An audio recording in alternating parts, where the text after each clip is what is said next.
Millet வச்சு பண்ணுற ஒரு தரமான ரொம்ப டேஸ்ட்டான ஹெல்த்தான ஒரு பொடி மிக்ஸு. ஸோ இந்த பொடி மிக்ஸை சாப்பாட்டில் போட்டு சாப்பிட்லாம். நம்ம தோசை இட்லி எல்லாத்துக்கும் இட்லி பொடி மாதிரி யூஸ் பண்ணிக்கலாம். அப்படி ஒரு டேஸ்ட்டான பொடி மிக்ஸ் தான் இது. இன்னொன்று என்னென்னா, சாப்பாடு சமையல் ஃபுட் பிஸ்னஸாக ரொம்ப ஈஸியாக நினைக்கிறாங்க. கிடையவே கிடையாது. இதில் ரொம்ப ரொம்ப இம்பார்ட்டன்ட் ஃபார்முலேஷன். எந்தெந்த பொருள் எவ்வளோ அளவு சேர்க்கணும் அப்படின்றது ரொம்ப இம்பார்ட்டண்ட்டாக இருக்குது. அதெல்லாம் கரெக்டாக சேர்த்தா தான் அந்த பொடி அதுக்கான டேஸ்ட்டை கரெக்டாக கொடுக்கும்.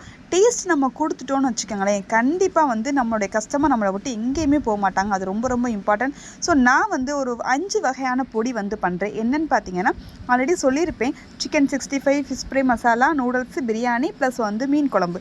இது எல்லாமே ரொம்ப ரொம்ப டேஸ்ட்டாக இருக்கும். வாங்கி பார்த்தவங்களுக்கு தெரியும், என்னுடைய கஸ்டமருக்கு விடவே மாட்டாங்க. ரெண்டாவது இன்னொரு டைம் சொல்கிறேன், ஃபார்முலேஷன் ரொம்ப ரொம்ப முக்கியம். இதெல்லாம் நீங்கள் ஃபுல்லாக டீட்டெயிலாக கற்றுக்கணும்னு நினச்சிங்கன்னா, ஸ்க்ரீனில் தர நம்பருக்கு வாட்ஸ்அப் பண்ணுங்கள். உங்களுக்கான PDF அண்ட் கிளாஸை பர்ச்சேஸ் பண்ணிக்கோங்க.